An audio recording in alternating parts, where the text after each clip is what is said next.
আপনি যদি জীবনে অনেক পাপ করে থাকেন, তার মানে এইটা নয় যে আপনি খারাপ একজন মানুষ।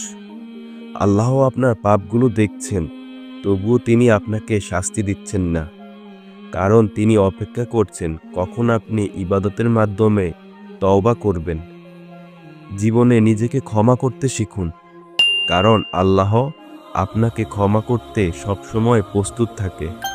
আমাদের জীবনে এমন অনেক মুহূর্ত এসেছে যেখানে আমরা প্রতিনিয়তই অনেক পাপ করে ফেলি, হোক সেটা ইচ্ছাকৃত অথবা শয়তানের ফাঁদে পড়ে সেই পাপ করে ফেলেছি। হয়তো সেটা অনেক বড় পাপ হতে পারে, সেই একই রকম পাপ বারবার করেছি। সেই মুহূর্তে আমাদের মনে হয় আমি হয়তো এই পৃথিবীর খুব খারাপ মানুষ। তখন আমাদের নিজেদের প্রতি অনেক ঘৃণা জন্মায়। তখন হয়তো আমরা ভাবি এই পৃথিবীতে আমার আর কোনো মূল্য নেই। আল্লাহ হয়তো কখনো আর আমার দিকে ফিরে তাকাবেন না। কিন্তু আমাদের মনে রাখা দরকার, আমাদের এই ছোট্ট ভুল মানেই আমরা কেউই খারাপ মানুষ হয়ে যাইনি। আল্লাহ আমাদের সেই ভুলটা দেখছেন। প্রতিটা মুহূর্তই আল্লাহ আমাদের সবাইকে দেখছেন। কিন্তু তিনি আমাদের পাপ দেখে সাথে সাথে রাগ করেন না। মুহূর্তের মধ্যে তিনি আমাদের সবাইকে শাস্তি দেয় না।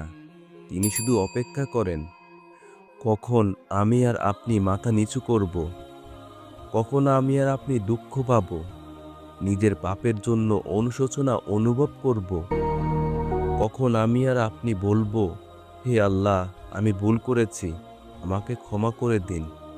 যখন আমরা কোনো ভুল করি তখন আমরা হলাম মানুষ। যখন আমরা কোনো ভুল করে ক্ষমা চাই তখন আমরা হলাম মুমিন। কিন্তু যখন আমরা কোনো ভুল করার পর অনুশোচনা বোধ অনুভব করি না, তখন আমরা শুধু শয়তানের অনুসারী হয়ে যাই। প্রতিটা গুনার পর যখন তুমি তওবা করো, আল্লাহ তখন খুব খুশি হন।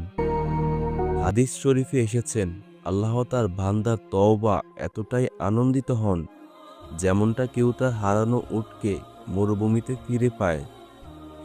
আল্লাহ তোমার কাছে অপেক্ষা করছেন যেন তুমি ইবাদতের মাধ্যমে ফিরে আসো। নামাজ পড়ে, কোরআন তাওলাত করে, ইস্তেগফার করে, দোয়া করে তুমি নিজেকে আরো নতুন করে শুরু করো। শয়তানের ফাঁদে পড়ে যদি কোনো ভুল করে থাকো, তাহলে নিজেকে ক্ষমা করতে শিখো। কারণ তোমার রব তোমাকে ক্ষমা করতে একদম প্রস্তুত। তিনি বলেছেন, বলো হে আমার বান্দারা, যারা নিজেদের উপর অত্যাচার করেছ, আল্লাহর রহমত থেকে নিরাশ হইও না। নিশ্চয়ই আল্লাহ সব গুনাহ ক্ষমা করে দেন। তিনি ক্ষমাশীল, পরম দয়ালু। তাই আজই একবার মাথা নিচু করে, চোখ বন্ধ করে আল্লাহকে অনুভব করে শুধু মনে মনে বলো, আস্তাগফিরুল্লাহ, আস্তাগফিরুল্লাহ রাব্বি জাল্লামতু নাফসি জুলমান কাসীরা।